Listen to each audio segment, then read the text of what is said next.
Ladies and gentlemen, in this special Intuition Day we have here today at CoSiM, I have another second very perfect and great keynote speaker. And actually, it's three. Eugene Sadler-Smith sent the video, and Dr. Marta Sinclair sends you her regards.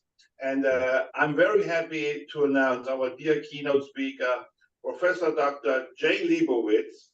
And he is from University of Harrisburg, but you're also data science from Columbia University. And you will introduce your new book, The Developing of the Intuitive Executive. And thank you so much for letting me write one article, one book chapter with Professor Dr. Fatih Chetin and Professor Dr. Joanna Paliskevich. And we're so happy to contribute to this great book. We announced it on Facebook. We sent it out to all our friends of Intuition. And I'm so happy. It's early morning, and you had Thanksgiving turkey already. Maybe you have another turkey this day. I apologize for my poor planning, but Jay, thank you very much for being at this important weekend for Americans. Spend some time to be with us. And before I hand over to Jay, please, all the people stay in the conference room. Hopefully we have some time afterwards to discuss with Jay about intuition. Professor Dr. Jay Liebowitz from the United States, the floor is yours. Thank you very much for being with us today. Thanks, Markus. And good morning or good afternoon or good evening to everyone.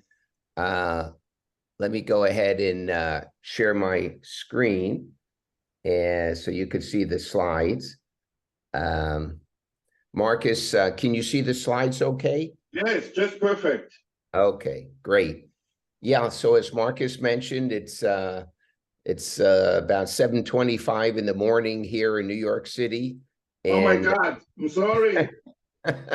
And but it's good timing. It is Thanksgiving holiday weekend, and the grandkids are coming in about an hour and a half, so that's okay. It's good to have an early start. So it's a pleasure to be with you all, and I'm sorry I couldn't listen in to Marta's talk, which would have been in the middle of the night for us, but hopefully I'll get to see the different recordings from Marta and Eugene and everyone else.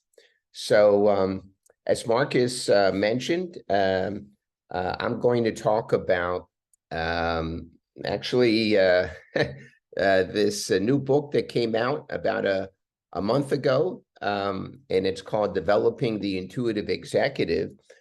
And it's timely because about 20 years ago, Eugene Sadler-Smith and Arella Sheffy had actually published probably the first paper that talked about the intuitive executive. And this was back in November of 2004. So it's exactly, I guess it's about 19 years ago, but close to 20. So this was a seminal paper that talked about how do you develop into being an executive who is very intuitive and can couple one's intuition with analytics and data-driven reasoning. So I know that Eugene had a video for this conference, and I think it was perhaps displayed earlier today.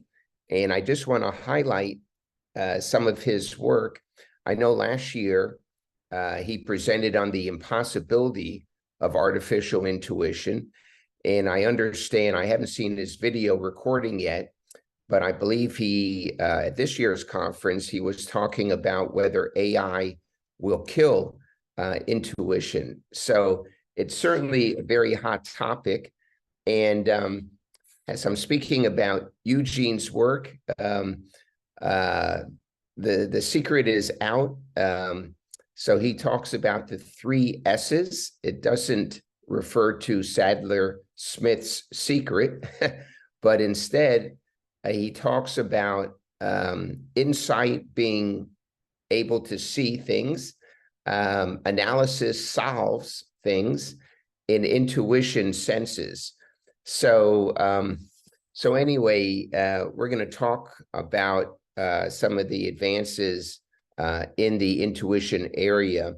And right before I get started, I wanted to mention, I looked through some of my old writings, and back in 1989, I actually wrote a tongue-in-cheek article on if there is artificial intelligence, is there such a thing as artificial stupidity? And it's so funny because I reread this article a few weeks ago, and it's quite relevant today. So maybe I had the intuition from some years ago to kind of forecast what might be happening in today's world, particularly with AI being so hot. Okay, so since it's been almost 20 years since Eugene's article was published on the Intuitive Executive, I wanted to kind of highlight, Markus mentioned, might be interesting to talk about some of the latest research that deals with this area of looking at the future intuitive executive. And I can't cover the complete book of chapters, but I'll discuss some of the work presented, which includes Markus's and Joanna's and Fatah's chapter as well. So there's been quite a bit of interest over the years, as you probably know, in this whole field of intuition. I know Markus and colleagues have been doing some interesting research studies. And at the Academy of Management, every year, I guess it's been 12 or 13 years, Marta Sinclair, who spoke earlier today, and Sinla Kinsey and others typically host the Conference on Intuition at AOM. And as shown on the screen, we're also seeing a number of recent articles that talk about the linkage of intuition to like new venture, ideation, intrapreneurship, innovation in other areas.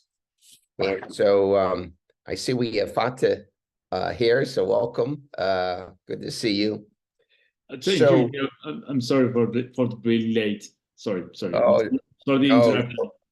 No, it's no problem. I was just first introducing Eugene's work from 19 years ago on developing the intuitive executive. So I'm now kind of highlighting some of the key chapters, including yours in the new book that came out.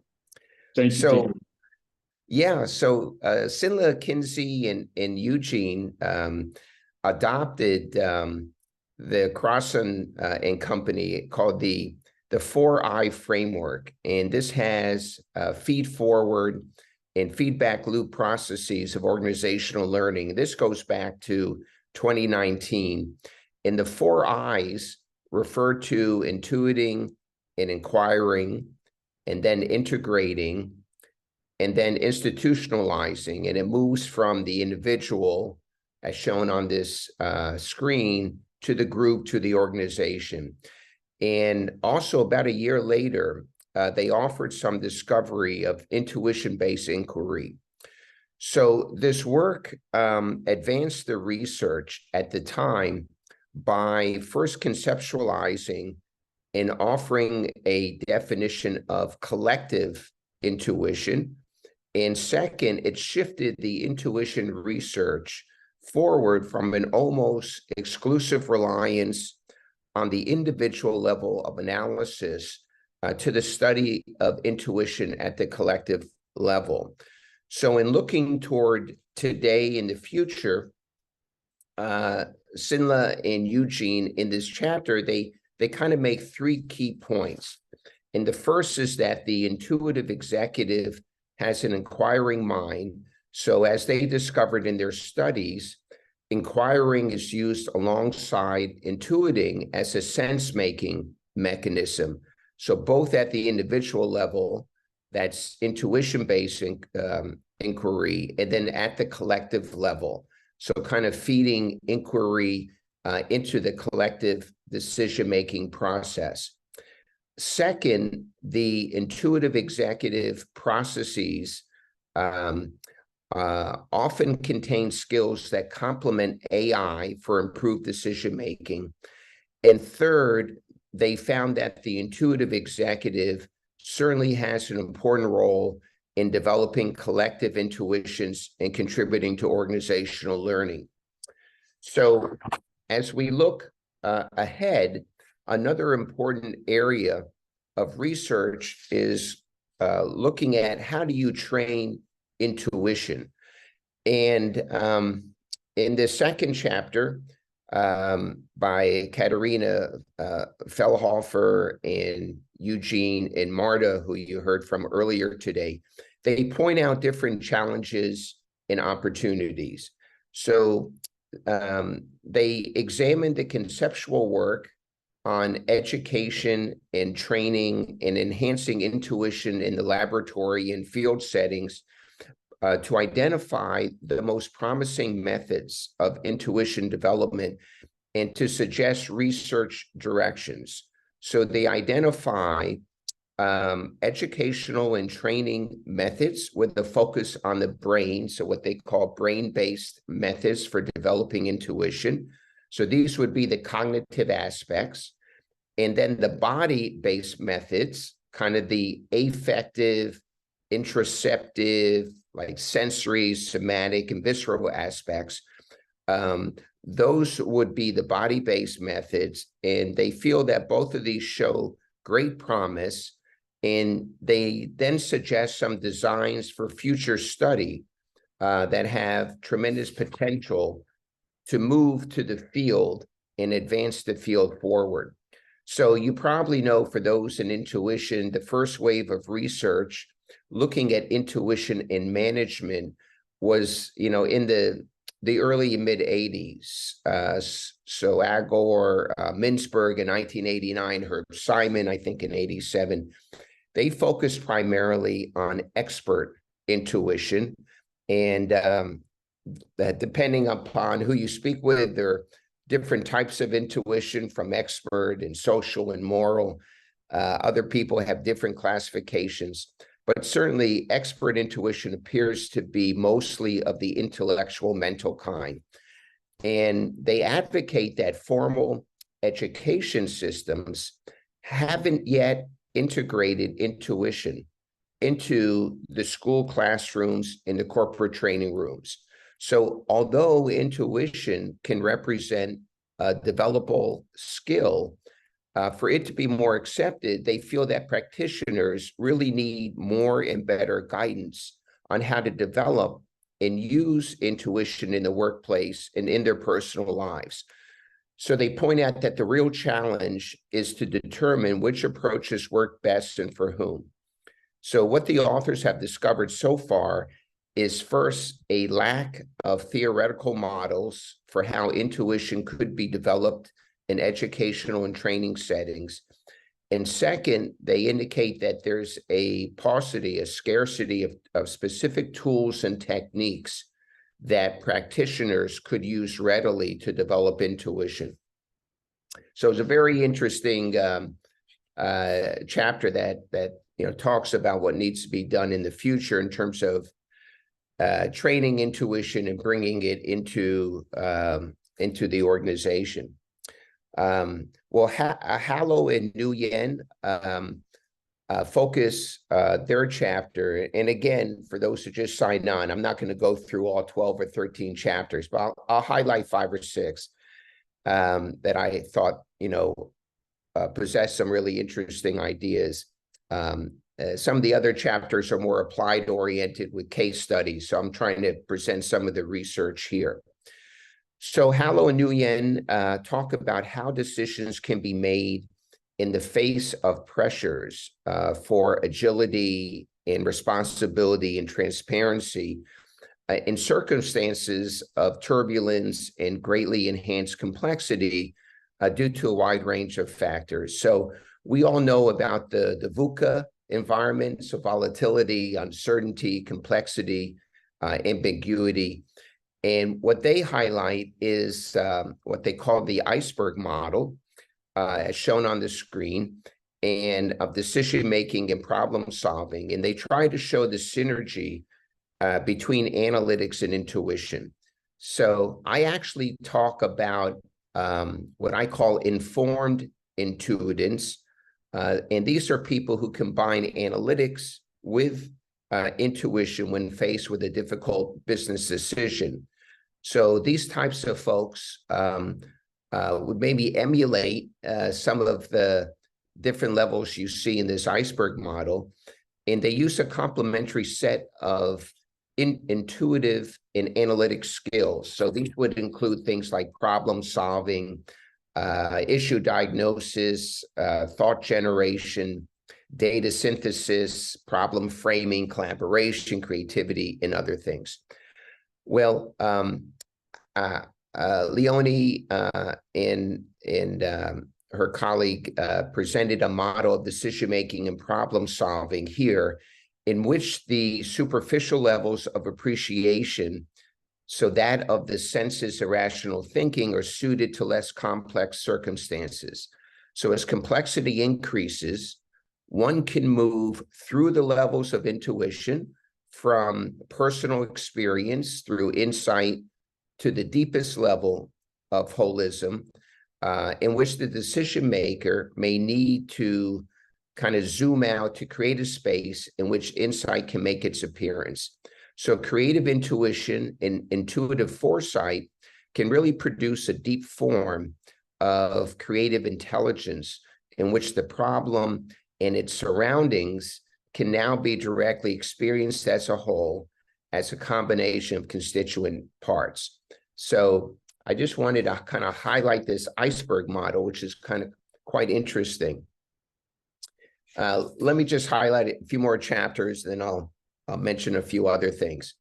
So another interesting and emerging area in this whole field of intuition research is what's called temporal intuition. And this is pointed out by Walsh and Knott in their chapter. And here what they do is they talk about something called the timescape or temporal context in an organization, and it contains 7 factors. So the first factor is called the time frame, is shown in the top row, and this represents the time horizon for expected or desired events to take place. The second facet of the timescape is tempo, and this represents the pace or the speed of events in a certain context. The third, as you see here, is called temporality, and that reflects the lifespan of events or processes within the business context. The fourth facet is synchronization, and this represents the aligning or misaligning of rhythms and tempos within the timescape. The fifth facet is sequence, and these are patterns that may become apparent in the business context that make a particular order of events more or less favorable for the opportunity being pursued. And then there is the sixth facet is pauses or gaps, and this represents a break in the sequence of events. And then the last is simultaneity, and this represents the degree to which events take place at the same time. So what they point out is that with any form of intuition, there are certain situations that that show that the strengths of temporal utility have, temporal intuition have utility in practice, and there are also times where it might have some weaknesses, as shown in the table. So, for example, in terms of time frame, as we have seen in their research cases, temporal intuition can be a strength when you use it to assess and create time-based targets that induce a positive sense of urgency that promotes action. However, it could be a weakness in that it could contribute to a sense of overconfidence. So we have seen from different research studies that there could be a sense of overconfidence for those who feel that they, have a strong sense of intuition. So anyway, it's an interesting chapter. So let me point out maybe 2 or 3 more chapters, and then I'll kind of summarize with some of my comments. So Radu and colleagues, they built some of their research, which tackles the relationship between intuition and managerial heuristics. And they outline the role of intuition in the creation of these managerial tools. And they try to offer practitioners some methods which could help them in understanding and how to purposefully replicate the process. So they describe how managers capture intuitions into simple rules, what we would call heuristics. So it's one of the quotes shown here at the top. It says, this was from one of the interviewees, if we talk for another 3 hours, I will acknowledge 10 more rules. When you talk about them, you find that you have them. So again, their research looks at how some of the intuitions could be framed into simple rules or heuristics. They also talk about intuition that's followed by reflection. And so they share lessons on simple rules like, selecting your audience and adapting to your audience and sharing your narrative. Well, our hosts for this conference were kind enough to also include a chapter in the book. So thanks, Fata and Markus and Joanna. And a lot of their research has been well cited in the chapter. For this book, they talk about their study of over 900 top-level managers that include CEOs, and they found that managers should combine analytics and intuitive styles in order to make, smart decisions that also support kind of trust building inside and outside the organization. So they highlight that some of the future studies should adopt mixed methods that look at both some quantitative and qualitative approaches to explore this topic. And I know that since the time of this research, Fata and Markus and Joanna have been doing a lot more interesting work in this area, as well as looking at kind of a new area, gray versus blue workers. And I believe in May of next year, Joanna and company, Fata and others will be hosting a conference, I think, in Poland on that topic. So very interesting work. Okay, let me, I want to be mindful of the time, and let me highlight 2 more chapters and kind of wrap things up. So as we've seen in today's world, unfortunately, we are in this very volatile and complex and uncertain environment. We see this with what's been happening worldwide, unfortunately. And so Dumitru and company, what they have done is they've taken this VUCA idea and they've transformed it into the same VUCA, but they call it vision, understanding, clarity, and agility. And what's interesting about this image, this was generated by some AI software. So, I've been working in the AI field since 1981. So I've seen the springs and the winters, and it's just amazing, particularly with Gen AI and all the things, that have been happening in this field in the past 10 years.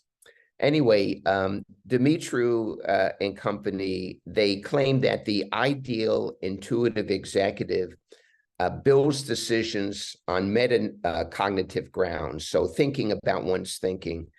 And this is typically done through a socially shared approach.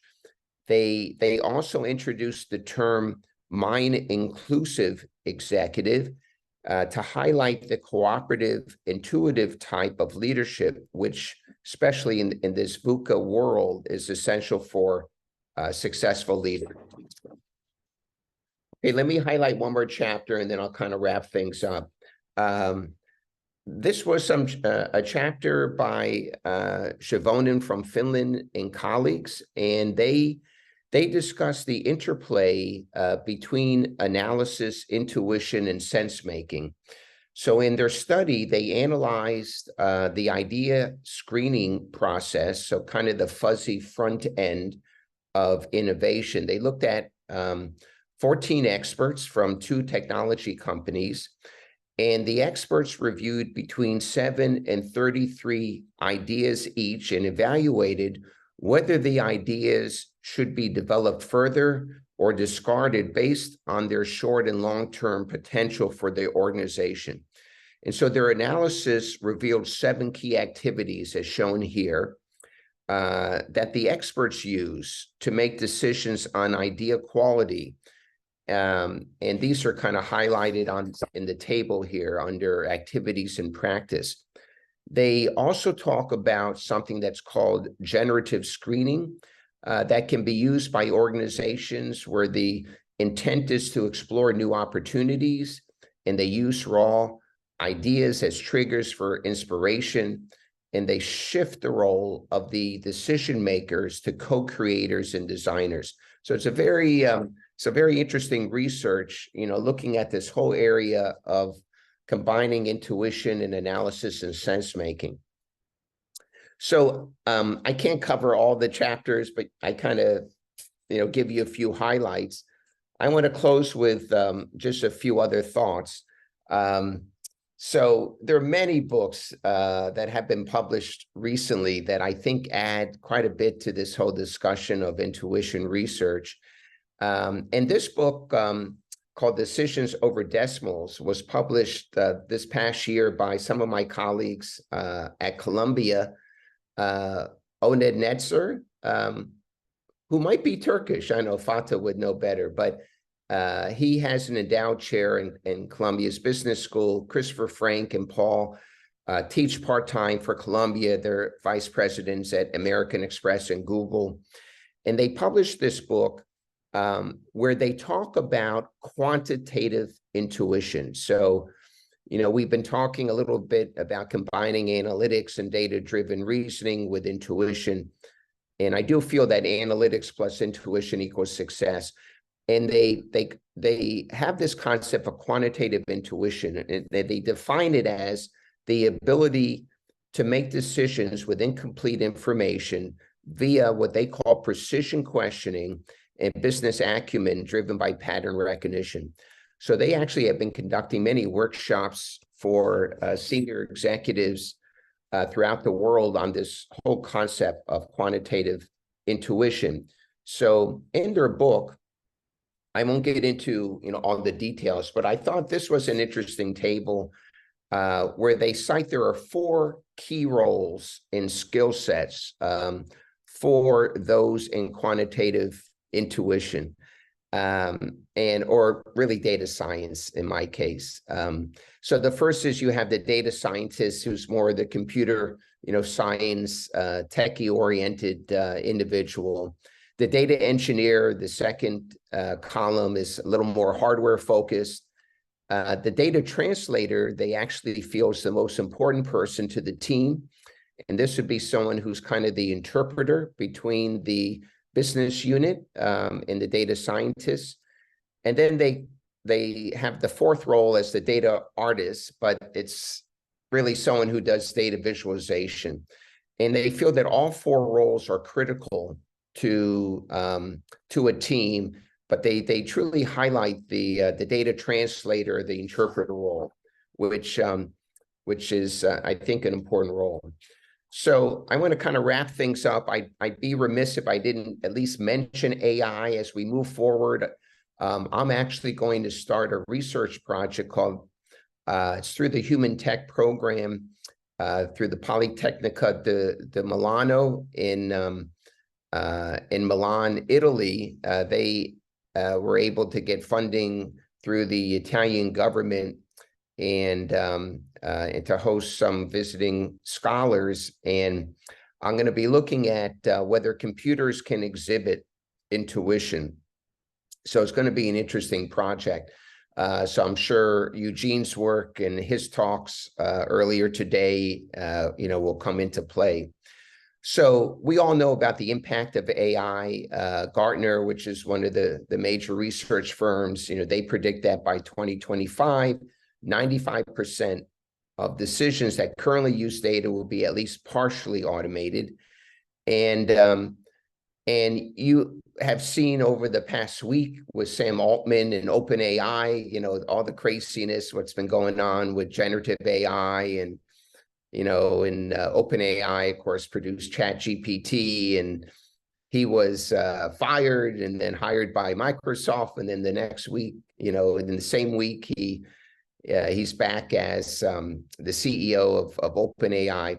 So this whole area is going to continue to grow, and it'll be interesting to see how AI comes into play when we look at intuition research.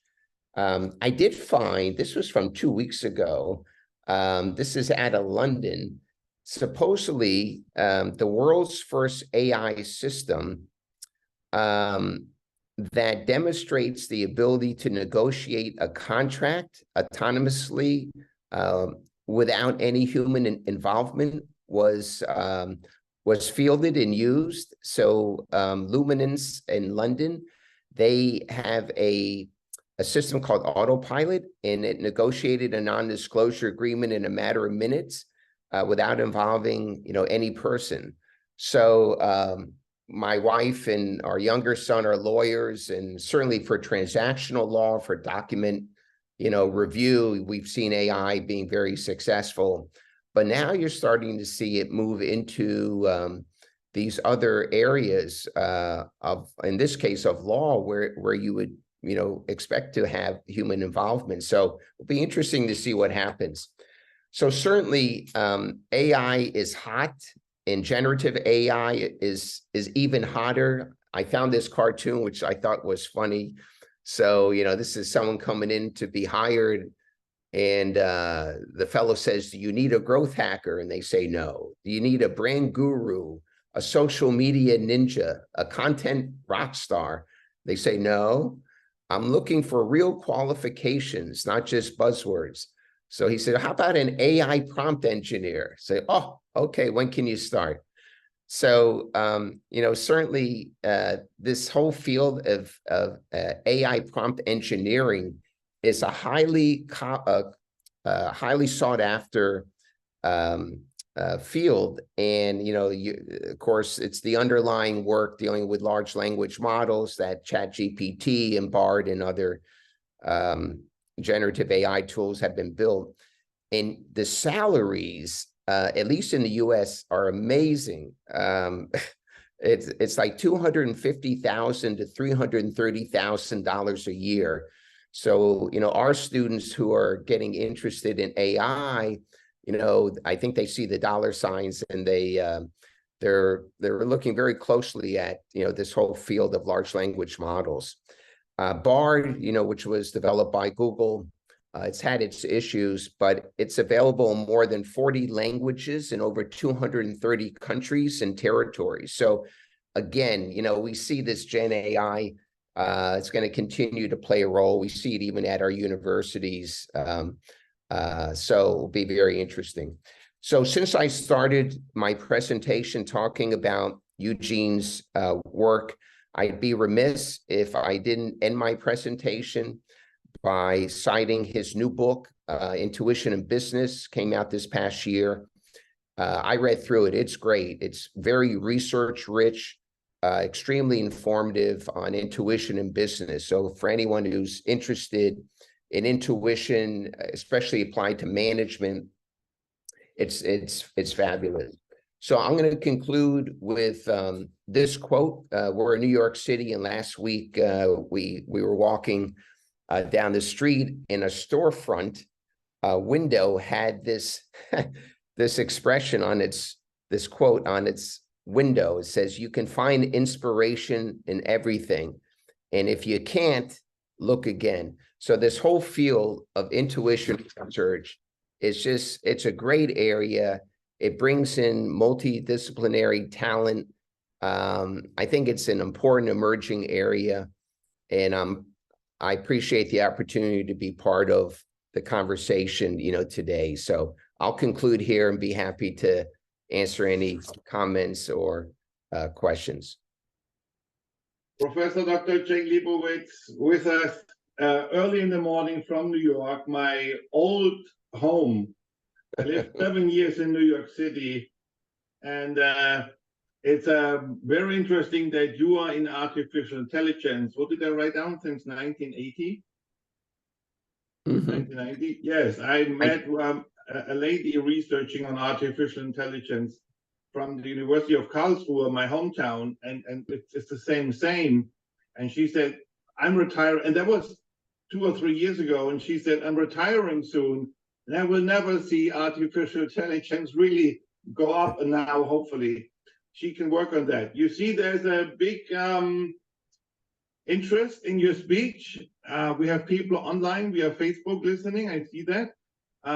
Regards from Martha Sinclair, regards from Eugene Smith. You do a great job in marketing, both of them, to sell their books. But today it's all about you. And are there any questions? Fatih, maybe you start? Hello, Jay. Thanks for your great presentation and the details of your book. I already read and received our books, and thank you for proposing writing a chapter. It was really our honor to be part of this work, very appreciated. I have actually no question about your presentation, and I'm really following your writings and doings at the same time. And we will also meet each other, I think, in the next May in Warsaw, hopefully, for the blue and white color Congress for Joanna is, organizing this Congress. It was really great to be with you as always. And thank you for your support for this Congress and taking your time. And that's all my part. Thank you, Jay, for everything. Yeah, well, thanks, Fatih, and I know you had to, after the earthquake in Turkey, I know it's been quite a transition for you and others, so I hope everything is fine, and appreciate all your good research, with Markus and Joanna, and, looking forward to continuing our collaborations together. It's funny, the bridge behind you, I assume that's the Golden Gate Bridge. It's either that in San Francisco or exactly. In Lisbon, they have the same, it almost looks like a replica. I know if you've been to Lisbon, but it's almost a replica of the San Francisco Bridge, but I think that's the Golden Gate. So anyway, that's true. That's true, I think. That's true. Jay, you're hitting a point with cooperating, and we have strong support from Asia, lots of researchers, but we need more support in the United States with our study. And if you can help us next year, we're working with Fatih on the questionnaire. It's well theoretically based, but we want to bring some more new things inside.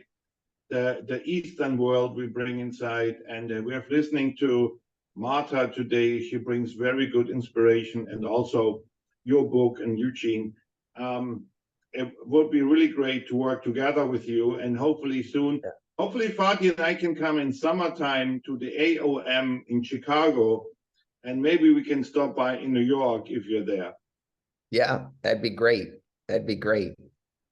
Yeah, I'm happy to help where I can, and it's I think it's an interesting area of research, and I'm also happy to put you in contact if you want with some of the Columbia University folks, who've been looking at quantitative intuition. They have kind of a different angle on things, and so just shoot me an email. I'm happy to connect you all. Excellent. Thank you for your support, Jay. Thank you. Thank you for your support. Jay, it has been a pleasure. Great book. I need to read it. I'm in the conference. I'm sorry. I have so much things to do. I don't even know. All my invoices are laying next to me, and I get lots of emails. When do you pay? I look forward to listening into the rest of the conference. So congratulations, and wish you all good health, and we'll be in touch.